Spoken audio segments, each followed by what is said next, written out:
How to fix login error in Sky Go. First, if you're having any kinds of problem with the application or with the website, make sure that the device is connected to a secure network. Swipe down on the control center and make sure your Wi-Fi or cellular data is turned on and is connected to a proper network. By doing so, you shouldn't be facing any problems regarding your internet connection. However, if you're still facing any problems with the login, simply go to your Safari. And here you want to type in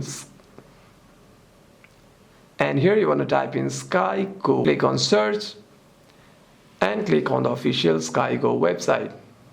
Here you'll see this profile icon over here. Simply tap on it and click on sign in to sign in into your account, or if you don't have an account, you can simply register over here. Click on sign in and you'll be able to sign in into your account by clicking.